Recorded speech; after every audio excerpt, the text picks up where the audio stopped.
Today, I'm sharing on a topic that creates a lot of pain and a lot of suffering in people. And if you're anything like me, you may not know what you can actually do with these two emotions. So I'm going to be focusing on particularly the word using. How do we use? The topic is using anger and frustration constructively, because anger is a natural emotion. It's a wrong suffered, it's or a perceived wrong suffered.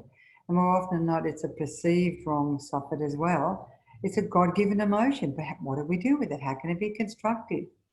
So we're going to look at that. But I was actually, just my husband was saying something this morning. He'd listened to a topic and I thought, how often do you, we'll be interacting between anger and frustration. How often do you get angry when people are late and you've got to wait on them? Put your hands up. Just, it'd be lovely if you can open your screens up. So exactly, you get angry and you probably get frustrated as well. So if those people who have got this, it'd be lovely to see your faces. But anyway, if you don't, that's fine. And I was just listening this morning. What do you do with people who are always late, who always frustrate you? Because particularly if you're a person who's on time all the time, what you do is, and this is really going through the whole talk, is that the only person you can change, as you know, is yourself. And you can pray for them, of course.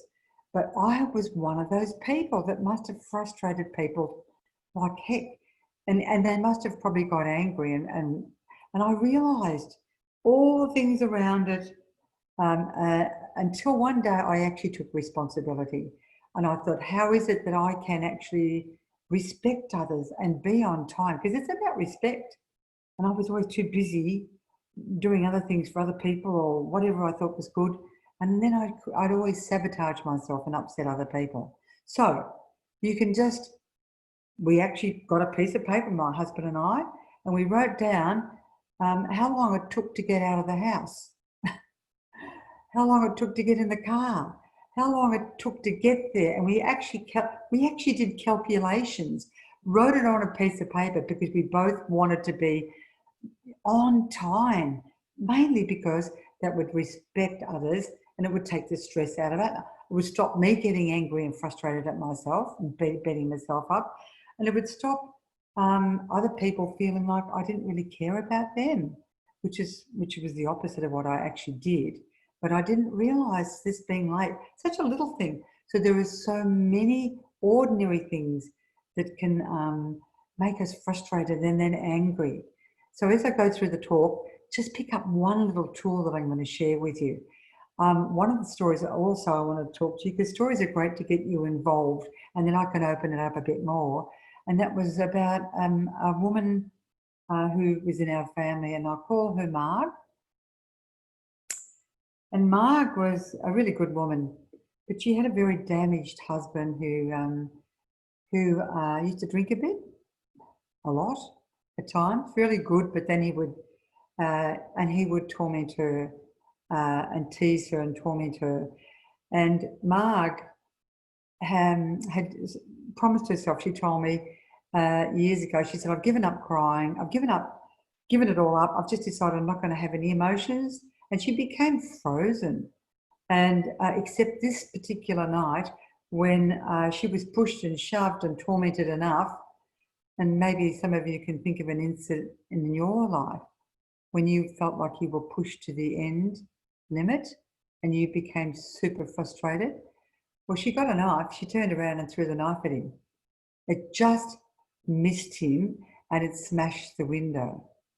Now that moment, because she didn't know how to deal with her frustration, she didn't know how to deal with her anger constructively, that moment, they're called, they're trigger moments where people all of a sudden kill someone else and they think, oh my God, what have I done? They've reacted rather than taking responsibility for their feelings and learning how to deal with them so they can come to a place of peace and then talk constructively to the other person. So fortunately, Fred didn't get sliced up with a knife and it only hit. But can you imagine the consequences of that?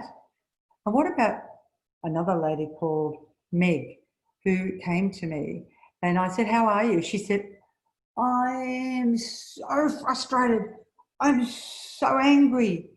And so I actually knew what to do, because all we do in Agape Encounter over the last 20 years is we learn to listen to people and get them to listen to themselves, and then listen to the Spirit who transforms all that, melts it down.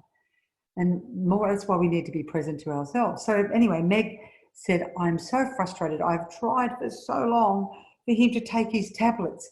You know, like he could have a heart attack, this could happen, and he just won't, it doesn't matter what I do, and he just won't take it.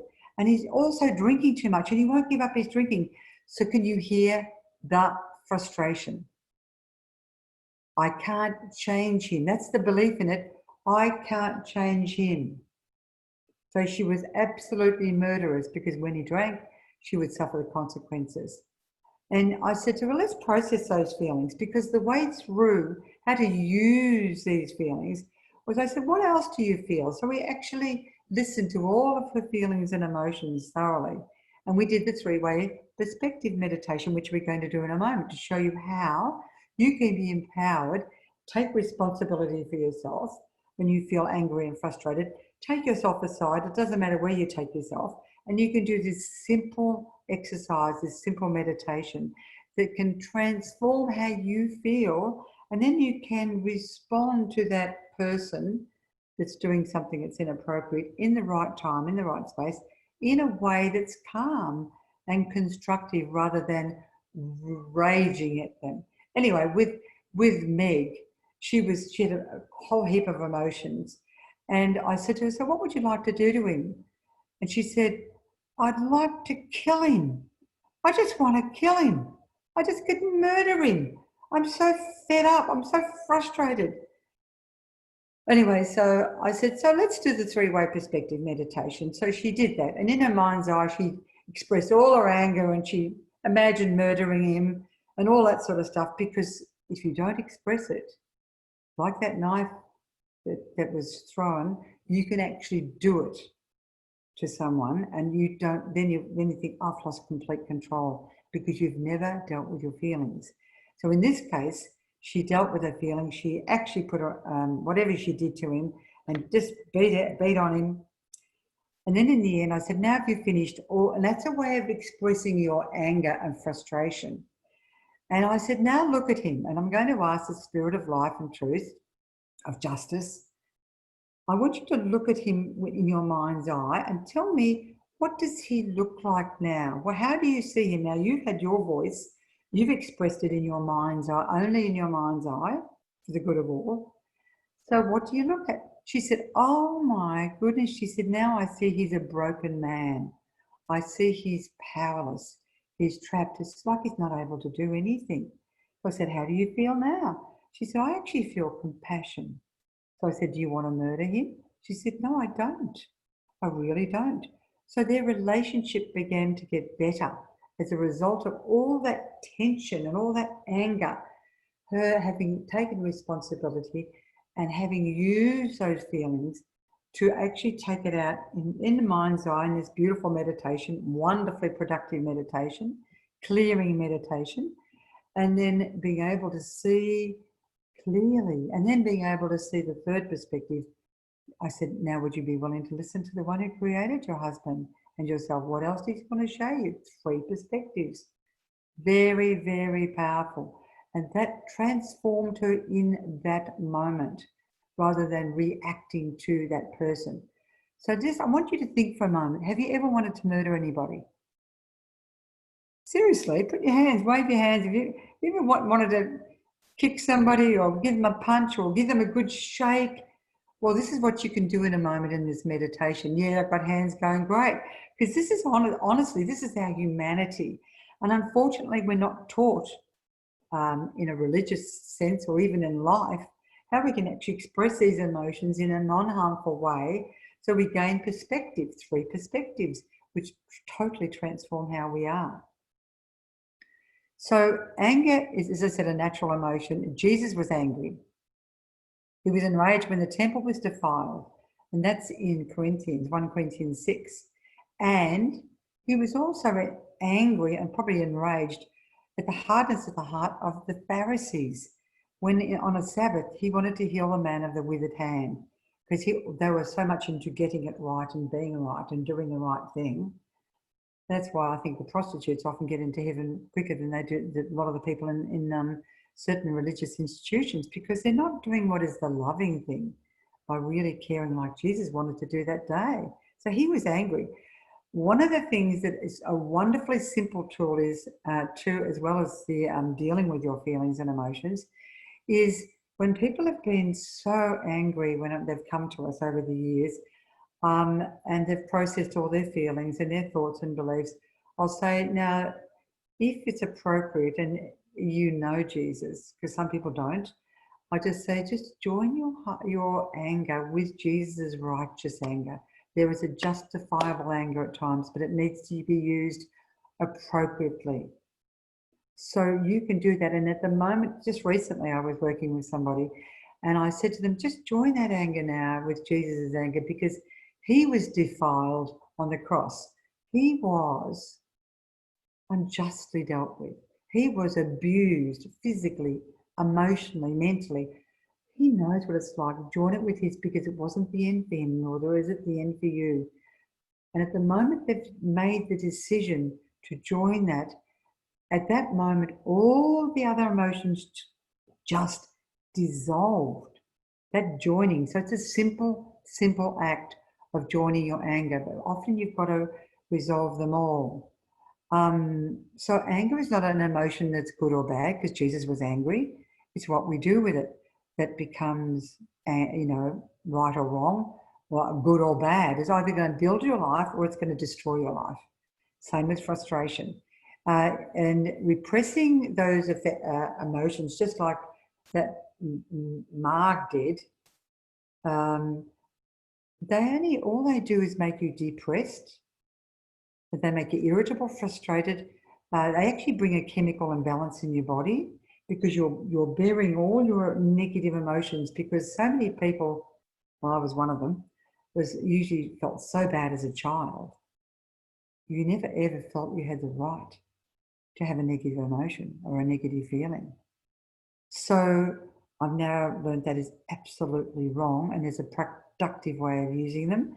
And so I've found my body has changed dramatically in every area as I've learned to always deal with my anger and my frustration or any other emotion. So it doesn't create ulcers. I used to have ulcers. I used to have arthritis. It's all gone. High blood pressure, I didn't have, but there can be colitis, insomnia, etc. All as a result of you bearing your anger and your frustration instead of dealing with it. Is that encouraging you? Am I giving you permission to deal with your feelings? Absolutely. It's neither right nor wrong. You're just literally, it's the best confession ever if you do the three-way perspective, always guided by the spirit of love and wisdom. I'm just going to move on now with as I've just said to you, if you express your anger and frustration in a destructive way, it's going to destroy your relationships. So this is, unfortunately, most of the people I've seen, including me over the years, have taken on a role of being responsible to make life right and to make themselves right. And this creates a tension, but really all they're being asked for is to be responsible for their own emotions, their own thoughts and their own feelings. That's the sort of responsibility, yoked with the one who's created them. So he makes it light and easy. That's the correct responsibility, rather than that role which is heavy. Okay, so I'm just going to go over it quickly. What do you do on practical terms? You accept and acknowledge that you're angry, that you're frustrated. If you deny it and repress it, you can get sick and your relationships destroyed. Your own relationship with yourself, particularly if you turn on yourself. You express it. It says, be angry, but do not sin. It's just confirming what I'm just saying it. So do not let the sun go down on your anger. That's in Proverbs 14. And you pray. Then you're able to pray for your enemies, for the ones that you want to kill, the ones that you want to murder, the one you want to kick in the shin, the one you want to give a big shake up to. Then you can actually pray for them. But you can't genuinely do that until you've actually listened to yourself. And you'll find, I've found as I've stepped back and done that, with the presence, and I've passed them over to wisdom and love, they've actually changed. And I've had to do little. Haven't had to try and change them. I've actually just stood back and prayed for them, and this shift has happened effortlessly, and I just takes me back to giving thanks. So frustration usually is you're not getting what you want. People aren't what they should be for you. You can't do it. The belief in it is, I can't do it. And if you hold that belief and the frustration to the one who can do all things and listen and invite him into that place, you'll find that the frustration will just dissolve. And you won't take it out, and you won't be grumpy and irritable. And you won't end up walking around with it complaining and blaming. Complaining and blaming. Remember in the desert, they spent 40 years instead of 40 days complaining and blaming. And guess what? It really destroys. Complaining and blaming, you in it believe you're powerless. You're not. You're not powerless. You can actually deal with your feelings. You can invite the presence of wisdom and love, the power of the one of the universe to help you. But he can't help you when you're murderous, angry, hateful, judging, condemning yourself or others. Okay? So you can get it all up. It's the best confession ever. It's just the best ever. Okay. So remember, we will be repaid. Oh, and if you are frustrated and angry at someone else, guess what? You'll be repaid the same. As you do to others, so will it be done to others. In Romans 2, it says, it will come back to you. Have you ever been frustrated at someone and cranky because they're not doing what you want? Then what you've got to, you find that they will get frustrated and angry with you. You create an energy. It's a negative energy. So that's why go back, step back, and with the presence of love, deal with every emotion and every feeling and ask for his perspective and his belief in it. Okay. So I'm going to take you through this. I was going to say this fun exercise, this fun meditation. And I call it that. You may not consider it is, but it's actually, maybe I should really name it. It's a releasing exercise. It's a restorative exercise. So just make yourself comfortable. I'm going to take you through this meditation and we'll call it an exercise. And you please practice it. Practice it when you get frustrated with yourself. Practice it with you when you, it's the feelings lead to the beliefs. Ask the wonderful counsellor, which I'm going to do now, to show you what feelings you have. Because a lot of people don't even know what they're feeling. They don't even know what they're thinking. So ask him to reveal that. And then ask him to show you his perspective. Okay, you ready? This is going to be interesting. So just let go, step back, and imagine you look into your mind's eye as though you're watching a television screen. Step back. Your only role is to observe.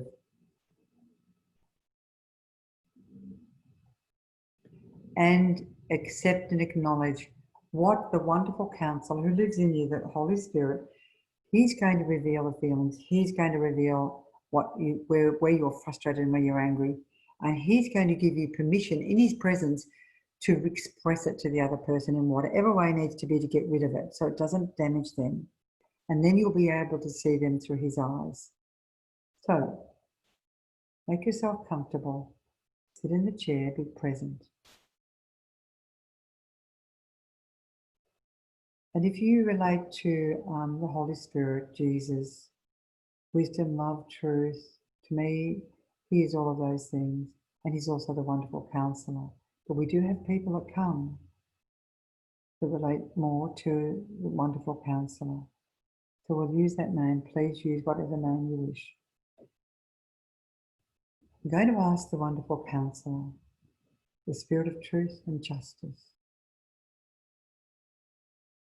to bring into your mind's eye the person or the situation that you're angry or frustrated with right now. Just look into your mind's eye and allow, as I ask the wonderful counsellor to show you that person, it may even be yourself, that situation. Bring them all into your mind. It might be a lot of people.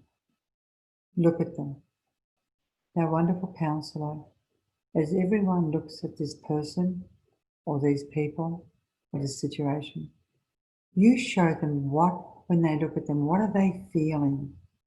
And as you feel those feelings, I want you to look at that situation, those people, and I want you in your mind's eye to speak to them as if they were present. This is important. So as the feelings arise, tell them that you're angry, you're frustrated, you're resentful, whatever it is, express it. Keep looking at the people. And wonderful counsel, keep bringing up all those emotions that need to be expressed.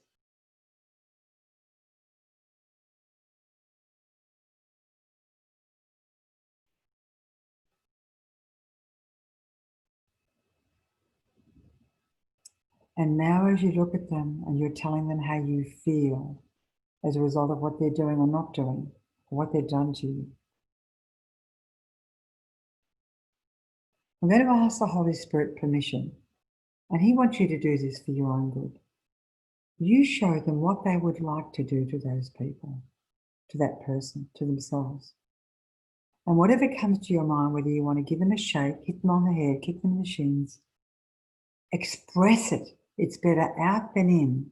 This is empty. Go for it now. In your mind's eye, give them that shake. Kick them in the shins. Tell them what you want to do to them. Empty. Bang their heads together. Really do this. You'll see the extraordinary change in the moment.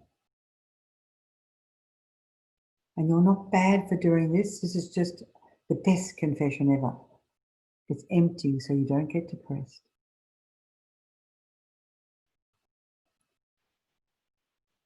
Now, sometimes you have to do that for a long time. Sometimes you need to shake them for a long time, hit them on the head. One of my family members said to me, he was a child, I call him Tim, said he wanted to murder some of his family members. So he got it up and out. So do it, express it.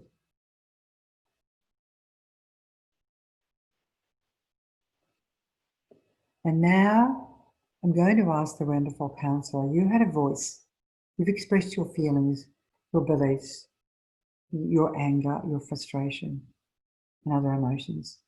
Now I want you to look at those people in your mind's eye. Do this, don't think. Look at them in your mind's eye. Look at them now.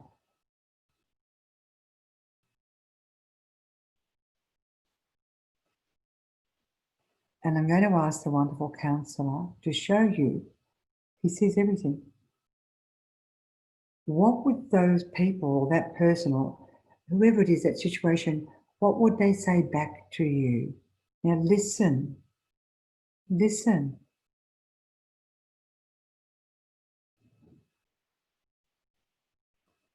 Notice if there's a shift in your feelings and emotions because you've listened.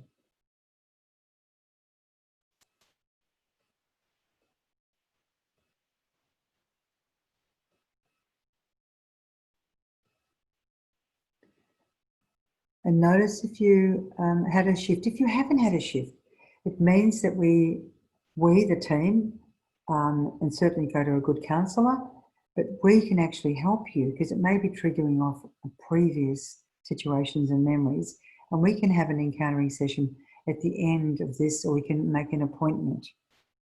So now, wonderful counsellor, just show them now what your perspective is.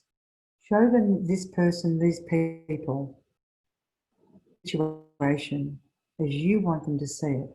Now listen, this is the one who sees everything, who brings peace despite what has happened, and will bring justice. Listen.